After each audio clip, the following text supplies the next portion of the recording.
नमस्कार, आप सभी का स्वागत है। मैं हूं आपके साथ शिखा मेहरोत्रा। शुरुआत करते हैं उत्तर प्रदेश खबरों की।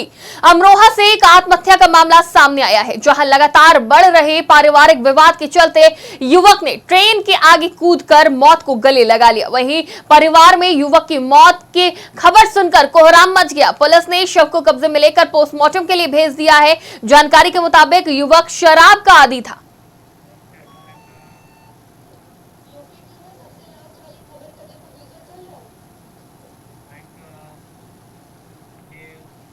रामनगरी अयोध्या में रामलला के मंदिर तक पहुंचने वाला श्री राम जन्मभूमि पथ को खोल दिया गया।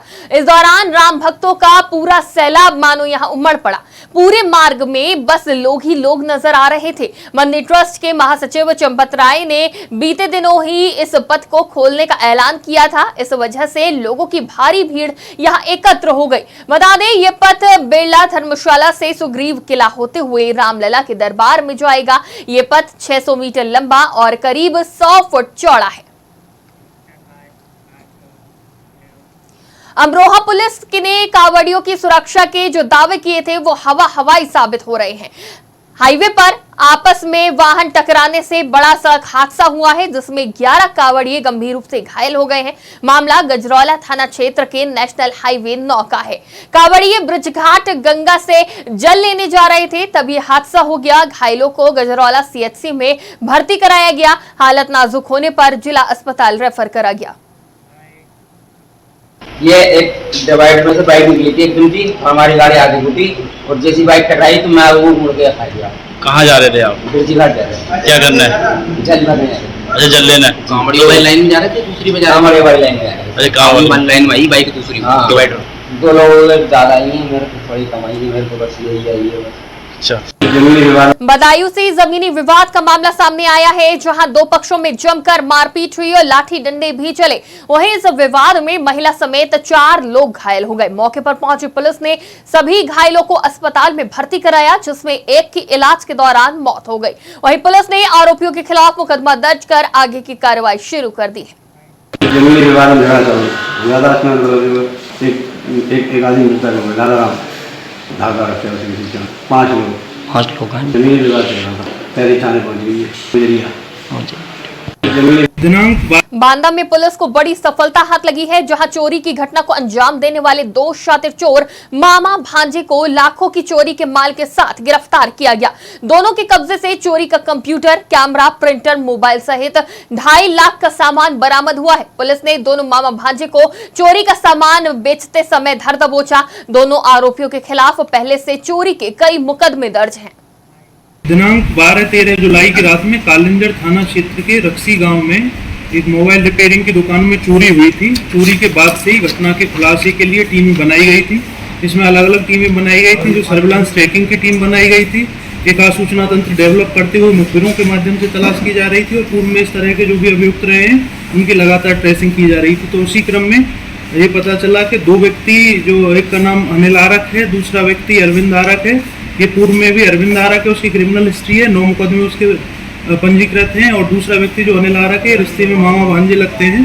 दोनों ही संयुक्त रूप से चोरियों को अंजाम देते थे। दोनों ही पूर्व की 3 चोरियों में फिरोजाबाद में आई फ्लू और संचारी रोग की रोकथाम के लिए स्वास्थ्य विभाग अलर्ट मोड पर है। नारखी के लोकीगढ़ी में सीएमओ अपनी टीम के साथ पहुंचे। गांव में गंदगी देख सीएमओ का पारा चढ़ गया। साफ सफाई कराने को लेकर संबंधित अधिकारियों से वार्ता कर उन्हें निर्देश दिए गए। साथ ही सीएमओ डॉक्टर आरबी राम ने लोकीगढ़ में बीमारी से पीड़ित लोगों का हाल भी जाना। साथ ही आई फ्लू की रोकथाम के लिए आंखों की साफ सफाई रखने के निर्देश दिए। बीते दिन बरेली में कांवड़ियों के उपद्रव के मामले में फायरिंग का सीसीटीवी फुटेज सामने आया है। कल बारादरी के जोगी नवादा में कांवड़ियों की भीड़ में उपद्रवी ने फायरिंग की थी, जिसके बाद पुलिस ने लाठीचार्ज किया था और स्थिति कंट्रोल करने के लिए पुलिस ने आंसू गैस के गोले भी छोड़े थे। अब इसकी तस्वीरें सामने आ गई हैं। ज्ञानव्यापी मामले में मुख्यमंत्री योगी आदित्यनाथ के बयान पर प्रतिक्रिया देते हुए मुस्लिम जमात के राष्ट्रीय अध्यक्ष मौलाना शहाबुद्दीन रजवी बरेलवी ने निशाना साधते हुए कहा कि मुख्यमंत्री का बयान उनकी गरिमा को ठेस पहुंचाता है। उन्होंने जब शपथ ली थी तो सबको बराबर इंसाफ देने का वादा किया था। उनके बयान से मुसलमानों का भरोसा टूटा है और अदालतों में चल रहे मुकदमे प्रभावित होंगे। ज्ञानवापी मस्जिद बनारस के संबंध में मुख्यमंत्री जी का बयान उनकी गरिमा को शोभा नहीं देता है। वो एक जिम्मेदार पोस्ट पर बैठे हैं और एक बड़ी शख्सियत के मालिक हैं। उन्होंने जो ज्ञानवापी मस्जिद के सिलसिले में मस्जिद न कहने की बात कही है, ये तारीखी हकीकत के खिलाफ है। सदियों साली पुरानी मस्जिद शहादत दे रही है कि हम मस्जिद हैं, उसकी दरो दीवार मस्जिद बोल रही है और सदियों से वहाँ नमाज पढ़ी जा रही है, खुदा का जिक्र किया जा रहा है, इबादत की जा रही है। उनको ऐसा बयान नहीं देना चाहिए। उनके बयान से मुसलमानों का वो भरोसा गया है और जो कोर्ट में मुकदमा चल रहा है, मामलात की हाई कोर्ट, सुप्रीम कोर्ट और जिला कोर्ट में सुनवाई हो रही है, ये कोर्टें प्रभावित हो सकती हैं। मुख्यमंत्री जी को ऐसा बयान नहीं देना चाहिए, क्योंकि उन्होंने जब शपथ ली थी तो उन्होंने सभी समुदाय के साथ इंसाफ का वादा किया था, तो ये इंसाफ पर मबनी उनका बयान नहीं। बदायूं से ममता को शर्मसार करने वाला मामला सामने आया है, जहां तालाब किनारे एक बोरी में नवजात शिशु पाया गया। मौके पर पहुंचे पीआरवी 1301 ने थाना अध्यक्ष को सूचना दी, जिसके बाद चाइल्ड हेल्पलाइन टीम को सूचना देकर नवजात शिशु को सौंप दिया गया। वहीं पुलिस अब मामले की जांच में जुटी है। उत्तर प्रदेश के बरेली में रविवार को दो समुदायों के बीच जमकर बवाल हो गया। बरेली जिले के बारादरी थाना क्षेत्र के चक महमूद और जोगी नवादा इलाके में दो समुदायों के लोग अपने सामने आ गए। दूसरे समुदाय के लोगों ने कावड़ियों के नए रूट का विरोध किया तो दोनों तरफ से जमकर नारेबाजी होने लगी। कावड़ियों की मांग थी कि वो इसी रास्ते से डीजे बजाकर निकलेंगे। वहीं दूसरे समुदाय के लोग डीजे बजाकर निकलने का विरोध कर रहे थे। इसी को लेकर जोगी नवादा इलाके में बवाल बढ़ गया। वहीं बवाल बढ़ता देख मौके पर डीएम, एसएसपी समेत 5 थानों की पुलिस फोर्स, पीएससी और आरएएफ पहुंचे और पुलिस ने घटनास्थल के 6 लोगों को गिरफ्तार कर इलाके को छावनी में तब्दील कर दिया। कागजों में मृत घोषित करने का यह अनोखा मामला हरदोई जनपद से सामने आया है, जहां युवक 27 सालों से अधिकारियों के चक्कर काट रहा है कि वो जिंदा है, लेकिन उसकी सुनने वाला कोई नहीं है। जिसके बाद थक हार कर उसने मुख्यमंत्री योगी आदित्यनाथ से भी उसको जिंदा करने की गुहार लगाई है। उसे प्रदेश की योगी सरकार उम्मीद जगी है। बता दें, गांव के कुछ दबंगों ने उसकी जमीन और मकान पर कब्जा कर लिया था और अधिकारियों की मिलीभगत से परिवार की रजिस्टर में मृत घोषित करा दिया था। हमारे पिताजी अंधे थे, माताजी गूंगी थी। गांव के दबंग लोगों ने हमारे अंधे बाप का 13 बीघा के वह मकान जबरदस्ती से कब्जा कर लिया। 1996 में मेरी मृत्यु हो गई। हर अधिकारी के हम चक्कर काटते घूम रहे हैं, कोई हमारी सुनवाई नहीं हो रही। योगी जी, आपसे अनुरोध है कि आप भी हमको जिंदा कर सकते हैं। मृत्यु होने का मतलब क्या है? परिवार रजिस्टर में मृत दिखा दिया गया, घोषित कर दिया गया, जबकि हम जीवित घूम रहे हैं। डीएम, एसपी, गरीब ब्राह्मण होते हुए सबके पैर छूते घूम रहा हूँ। हमारी कोई सुनवाई हरदोई जिले में नहीं हो रही है। थाना टणियावा जो ऐसा आता है वो हमको आश्वासन दे देता है कि जाओ इनको बंद कराएंगे, तुम्हारी जमीन वापसी होगी। आज तक कार्रवाई नहीं हुई। शिव गोविंद, हरनाम, गुड्डन, जबकि ये लोग हमारे परिवार के नहीं हैं और हमारा परिवार इन लोगों ने मार डाला और हमारे परिवार में अंकित हो गए। तो सर, हम ये चाह रहे हैं कि इन लोगों पे 420 का मुकदमा लिखा जाए ताकि हमको न्याय मिले। योगी जी से अनुरोध है कि आप भी गरीब ब्राह्मण को न्याय दिला सकते हैं। यहाँ कोई अधिकारी हमारी कोई बात सुनने को तैयार नहीं है, ना हमारे कभी गवाह बुलाया जाता। हमारे बच्चे, हम सब लोग आत्महत्या करने। खबर कानपुर से है, जहां बीते दिनों कोर्ट परिसर से पेशी के दौरान आरोपी चकमा देकर फरार हो गया था। वहीं पुलिस ने तिवारीपुर अंडरपास के पास मुठभेड़ में आरोपी को गिरफ्तार कर लिया है। बता दें, घायल हुए आरोपी को अस्पताल में भर्ती कराया गया है। आरोपी पर हत्या का प्रयास और पॉस्को जैसी गंभीर धाराओं में केस दर्ज है। आज कानपुर इटावा हाईवे पर थाना प्रभारी कोतवाली अकबरपुर के द्वारा अपने थाना क्षेत्र की अलग अलग 2-3 टीमें बनाकर संदिग्ध व्यक्तियों और वाहनों की चेकिंग की जा रही थी। इसी दौरान तिवारी का पूर्वा नामक स्थान पर हाईवे के पास एक व्यक्ति जाता हुआ दिखाई दिया, जिसे चेकिंग के लिए रुकने का इशारा किया गया। उस व्यक्ति द्वारा पुलिस पार्टी पर फायरिंग कर दी गई। आत्मरक्षार्थ जो पुलिस की टीमें थी उनके द्वारा भी फायरिंग की गई, जिसमें उस व्यक्ति के दाहिने पैर में गोली लगी है। इसे समुचित उपचार के लिए जिला अस्पताल भेज दिया गया है। उस व्यक्ति की पहचान गुड्डू पवन कानपुर नगर निवासी के तौर पर हुई है। उसके विरुद्ध 307 सहित अन्य धाराओं में भी अभियोग पंजीकृत है। उनके जुलाई। खबर कानपुर से है, जहां कानपुर पुलिस के उपायुक्त मध्य को एक विवादित संपत्ति मामले को लेकर धमकी दी गई। इस संबंध में स्वरूपनगर थाने की पुलिस ने मुकदमा दर्ज कर जांच शुरू कर दी है। यह जानकारी स्वरूपनगर प्रभारी निरीक्षक राजेश शर्मा ने दी। स्वरूपनगर प्रभारी निरीक्षक ने बताया कि पुलिस उपायुक्त मध्य के पद पर प्रमोद कुमार IPS है। एक विवादित संपत्ति को सीज करने का आदेश करने के बाद शनिवार देर शाम उनके फोन पर धमकी भरी कॉल आई, जिसने खुद को अधिवक्ता बताया। ये कार्रवाई क्यों की जा रही है, ये कहते हुए उसने धमकी दी। धमकी की जानकारी होते ही पुलिस कर्मचारियों में अफरा तफरी का माहौल बन गया। इस संबंध में मुकदमा दर्ज करके जांच शुरू कर दी गई है। आगे की कार्रवाई तथ्यों को बखूबी परखने के बाद की जाएगी। 29 जुलाई 2023 को हमें एक सूचना प्राप्त हुई कि विशेष कार्यपालक मजिस्ट्रेट पूर्वी जोन के पेशकार को एक धमकी भरा कॉल आया है, जिसमें कॉलर, जो कि एक अधिवक्ता है, अपने क्लाइंट के पक्ष में एक आदेश करवाने का दबाव बना रहे थे। उक्त शिकायत मिलते ही FIR दर्ज करी जा चुकी है एवं विवेचनात्मक कार्यवाही प्रचलित है। खबर उन्नाव से है, जहां PUBG गेम में प्यार का एक नया अवतार देखने को मिला है। जहां PUBG खेलने के दौरान झारखंड की एक लड़की को यूपी के उन्नाव जिले के एक लड़के से प्यार हो गया। लड़की ने अपने घर में जब नीरज से शादी की बात कही तो घर वालों ने मना कर दिया, जिसके बाद लड़की ने अपने PUBG प्रेमी के लिए घर छोड़ वो उन्नाव पहुंच गई।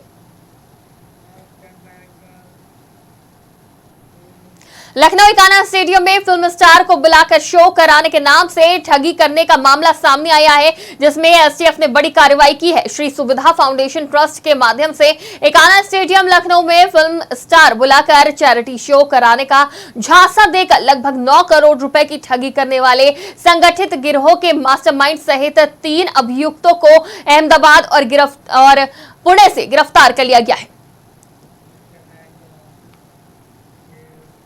सीतापुर से स्वास्थ्य सुविधाओं की पोल खोलता एक मामला सामने आया है, जहां एक गर्भवती महिला को प्रसव पीड़ा के दौरान अस्पताल ले जाने के लिए एम्बुलेंस को फोन कर बुलाया गया, लेकिन एम्बुलेंस नहीं पहुंची तो पति साइकिल से अपनी पत्नी को CHC ले जाने लगा, पर प्रसव पीड़ा ज्यादा होने के कारण सड़क पर ही प्रसव कराना पड़ा। यह मामला गोंदला मऊ क्षेत्र के कल्ली गांव का बताया जा रहा है, जहां सड़क किनारे कुछ महिलाओं द्वारा सड़क पर ही साड़ियों का घेरा बनाकर गरीब महिला का प्रसव कराया गया, जिसका वीडियो तेजी से वायरल हो रहा है। इस तरह के मामले से सीतापुर जिले का स्वास्थ्य महकमा फिर एक बार चर्चा में आ गया है, जहां पर एम्बुलेंस के चालक का अमानवीय चेहरा सामने आया और स्वास्थ्य विभाग के सुविधा उपलब्ध कराने के बड़े बड़े दावे फेल नजर आते दिख रहे हैं। खबर उन्नाव से है, जहां भूमाफियाओं ने सरकार की सैकड़ों बीघा जमीन पर कब्जा करने और उसे बेचने के साथ साथ कई किसानों की जमीन के लिए धोखाधड़ी की वारदात सामने आई है, जहां पकड़े गए 3 आरोपी कानपुर के रहने वाले हैं। बता दें, पुलिस ने भूमाफियाओं के खिलाफ कड़ी कार्रवाई करते हुए गैंगस्टर के 3 अभियुक्तों को गिरफ्तार करके जेल भेज दिया है और आगे की कार्रवाई में जुट गई है। बता दें, ये आरोपी लंबे समय से फरार चल रहे थे। थाना गंगाघाट पुलिस द्वारा गैंगस्टर एक्ट के 3 मुलजिमों को गिरफ्तार करके जेल भेजा गया है। आगे साक्ष्य संकलन करते हुए विधिक कार्रवाई की जाएगी। थाना गंगाघाट हमीरपुर जिले में सपा के दिग्गज नेताओं में जाने जाने वाले पूर्व जिला पंचायत अध्यक्ष प्रतिनिधि जितेंद्र मिश्रा ने भाजपा की सदस्यता ग्रहण कर ली है। जिले में प्रवेश के दौरान क्षेत्र के लोगों ने जितेंद्र मिश्रा को भाजपा में शामिल होने के बाद पहली बार जनपद में आने पर जोरदार स्वागत किया। सपा छोड़कर भाजपा में शामिल हुए जितेंद्र मिश्रा ने कहा कि समाजवादी पार्टी में बहुत समय दिया था, पूरे समर्पित भाव से काम किया, लेकिन मेरे साथ अन्याय हुआ। सपा में लगातार अन्याय हुआ है, न मेरे हित की बात की गई, ना ही समाज के हित की। मुख्यमंत्री जी के प्रतिनिधित्व में जो सरकार चल रही है उससे प्रभावित होकर मैंने भाजपा ज्वाइन की है। हमारा अपना घर है, जो लोग आए हैं वो सब परिवार के लोग, हमारे भाई बहन सारे लोग इकट्ठे हुए। हमारी पुरानी टीम है जो समाजवादी पार्टी में थी, काम करती थी, आज वो सब लोग भारतीय जनता पार्टी में शामिल हुए हैं। आदरणीय देश के प्रधानमंत्री श्री नरेंद्र मोदी जी के नेतृत्व में और उत्तर प्रदेश के यशस्वी मुख्यमंत्री श्री योगी आदित्यनाथ जी के नेतृत्व में जो सरकार चल रही है उससे प्रभावित होकर के सब लोग शामिल हुए। समाजवादी पार्टी में हमने बहुत समय दिया और मुझे लगता है कि मैंने पूरे समर्पण भाव से काम किया था, लेकिन मेरे साथ अन्याय हुआ तो पूरा जनपद क्या, दोनों जनपद बुंदेलखंड जानता है। जहाँ मुझे टिकट देना चाहिए था वहाँ किसी और को दे दिया गया। हम लोग बताते रहे कि हार जाएगा, उसके बाद भी देते रहे। तो वो लगातार अन्याय होना और हम लोगों के ना तो हित की बात होना और न समाज के हित की बात होना, किसी के हित में नहीं था। हरदोई पुलिस ने ऑपरेशन ऑल आउट के तहत चोरी की घटना का खुलासा किया है, जिसमें पुलिस ने 3 चोरों को चोरी के सामान के साथ गिरफ्तार किया। इन्होंने 10 दिन पहले मोबाइल फोन और सिलाई की दुकान से चोरी की वारदात को अंजाम दिया था। ये लोग अन्य जगह हो रही चोरियों को देखकर प्रेरित हुए और अपना लिया हुआ कर्ज उतारने के लिए चोरी की वारदात को अंजाम देने लगे और पहली ही चोरी करते ये दबोच लिए गए। ये लगभग 10 दिन पूर्व थाना बेटा बुल में टोड़रपुर एक स्थान है, वहाँ पर एक बिजनेसमैन का मोबाइल और इलेक्ट्रॉनिक्स की दुकान है। उसमें से मोबाइल और सामान चोरी हो गए थे। उसके बगल में एक टेलर की दुकान थी, वहाँ से कुछ कपड़े चोरी हो गए थे। आप अवगत है कि जनपद में चोरी की घटनाओं को देखते हुए ऑपरेशन ऑल आउट चलाया जा रहा है। इसी के क्रम में आज पुलिस को सूचना मिली कि इस घटना से संबंधित लोग माल बेचने के फिराक में हैं, जहां पुलिस ने दबिश दी और हिकमत अमली से 3 चोरों को पकड़ा है, जो कि पास के ही गांव के हैं। उनके नाम सचिन, सुरेंद्र और शिवम है। मथुरा में रेलवे पुल पर सेल्फी लेना एक छात्र को भारी पड़ गया। दरअसल सेल्फी लेने के दौरान वो तेज रफ्तार ट्रेन की चपेट में आ गया, जिससे छात्र की कटकर मौत हो गई। वहीं घटनास्थल पर मौजूद लोगों ने इस हादसे की खबर पुलिस को दी। मौके पर पहुंची पुलिस ने शव को अपने कब्जे में लेकर पोस्टमार्टम के लिए भेजा और मामले की जांच में जुटी। जमुना पार क्षेत्र में पुल के पास एक युवक की डेड बॉडी मिली थी और उस समय लोगों द्वारा बताया जा रहा था कि ये सेल्फी ले रहा था। उसी समय ट्रेन आई और उससे ये घायल हुए। आप लोगों के माध्यम से भी लगातार खास करके नए उम्र के लड़कों को बताया जा रहा है कि नदी किनारे अभी जल भराव काफी है, नदी का जल स्तर गिर रहा है, परंतु बहाव अभी तेज है। तो यमुना पुल, गोकुल बराज इत्यादि स्थानों पर अनावश्यक भीड़ इकट्ठा ना हो। नए उम्र के लड़कों में देखा जा रहा है कि वहां पे खड़े होके काफी खतरनाक तरीके से सेल्फी लेने का प्रयास किया। कई लोगों को पुलिस द्वारा चेतावनी दी गई, उनके घर वालों को भी बुला के समझाया गया है। सीतापुर से हैरान कर देने वाला मामला सामने आया है, जहां एक युवक की संदिग्ध हालत में लाश पाई गई। वहीं मौके पर पहुंची पुलिस ने उसे कब्जे में लेकर पोस्टमार्टम के लिए भेजा। बाद में पोस्टमार्टम की रिपोर्ट में बड़ा खुलासा हुआ कि गला दबाकर हत्या की गई है, जिसके बाद पुलिस मामले की जांच में जुट गई है। हमारे भाई की हत्या हुई है, सुनील कुमार की। शक है भोरे के एक में लकड़ी का ठेकेदारी का काम करता था और रामचंद्र भोरे ने मेरे भाई का गला दबाकर रायपुर की पुलिया के पास बाडी रोड के नीचे डाल दी। खबर उन्नाव से है, जहां जिले में लगातार बढ़ रहे साइबर अपराध पर लगाम लगाने के लिए उन्नाव एसपी ने अभियान चलाकर लोगों को जागरूक किया। आज के दौर में साइबर अपराध तेजी से फैल रहा है। इस अपराध से कैसे बचा जाए और क्या क्या सावधानी बरती जाए, इन बारीकियों से जनता को अवगत कराया। साथ ही इस तरह के अपराध को जल्द से जल्द राजफाश करने के आदेश भी दिए। समय समय पर एसपी के द्वारा साइबर अपराध शाखा का निरीक्षण भी किया जाता है। साइबर अपराध की रोकथाम के लिए हमारे यहाँ साइबर सेल का ऑलरेडी गठन किया जा चुका है। इसमें हमारे एक टीम जनपद स्तर पर है और सभी थानों पर साइबर हेल्प डेस्क हमारे यहाँ कार्य कर रही है। इस पे आरक्षी और की नियुक्ति की गई है और समय समय पर उसका क्या कहते परिशीलन किया जाता है, समीक्षा की जाती है। इसके अलावा जो अवेयरनेस ड्राइव है उसका भी हमारे द्वारा एक कार्यक्रम बनाया गया है। तो भी आने वाले दिनों में आपको इसमें कार्रवाई होती हुई दिखाई देगी। पिछले कुछ माह में आपने देखा होगा कि काफ़ी लोगों के पैसे साइबर सेल के द्वारा वापस कराए गए हैं। इसमें जो भी समय पर सूचना हमको दे देता है तो बैंक से बात करके इनको मेल करके उस अमाउंट को ब्लॉक कराया जाता है, उसके बाद उसको वापस हो जाता है। कई बार गंभीर प्रकरण में अभियोग पंजीकृत किया जाता है, तो इसमें जिसमें कि आगे विधिक कार्रवाई की जाती है। खबर लखीमपुर खीरी से है, जहां एक युवक ने आत्महत्या कर ली। बता दें, युवक का शव संदिग्ध परिस्थितियों में कमरे में लटका पाया गया, जिसके बाद मृतक के परिजनों ने युवक की पत्नी और ससुराल वालों पर गंभीर आरोप लगाए। वहीं सूचना पर पहुंची पुलिस ने शव को कब्जे में लेकर पोस्टमार्टम के लिए भेजा। बुंदेलखंड एक्सप्रेसवे पर टोल टैक्स शुरू कर दिया गया है, जहां एक्सप्रेसवे पर चलने के लिए अब बाइक सवारों को भी टोल टैक्स देना होगा। बता दें, यह एक्सप्रेसवे हमीरपुर जिले के गांवों से होता हुआ गुजरता है। एक्सप्रेसवे गुजरने से जिले में विकास की उम्मीद लगाई गई है। वहीं कयास ये भी लगाए जा रहे हैं कि बुंदेलखंड एक्सप्रेसवे की टोल रेट भी बहुत ज्यादा है, जिस वजह से क्षेत्र के लोग इस एक्सप्रेसवे पर चढ़ने से बचेंगे। एक्सप्रेसवे पर बाइक की टोल रेट 125 रुपए रखी गई है, जो बुंदेलखंड क्षेत्र के हिसाब से सबसे बहुत ज्यादा है। टोल चालू हुआ है 27 तारीख को सुबह, यानी कि 26 को रात को 12 बजे 27 को चालू हुआ है। इसके मानक ये है, यहाँ से आप चित्रकूट की साइड जाएंगे तो आपको बाइक का लगेगा आपको 125 रुपये सिंगल जर्नी, फोर व्हीलर का लगेगा 255 रुपये और हैवी वाहन का लगेगा 1245 रुपये। इसके बाद अगर आप ढाका की तरफ जाएंगे, जिस तरफ आगरा तरफ है, उसमें लगेगा बाइक के 185 रुपये, कार का लगेगा 365 रुपये और हैवी वाहन का लगेगा 1795 रुपये। डिस्टेंस रहेगी इसकी, ढाका की तरफ जाएंगे तो 185 रुपये, 171 किलोमीटर। टोल चालू हुआ है 27 तारीख को सुबह। उत्तर प्रदेश की खबरों में फिलहाल इतना ही। मुझे दीजिए इजाजत, नमस्कार।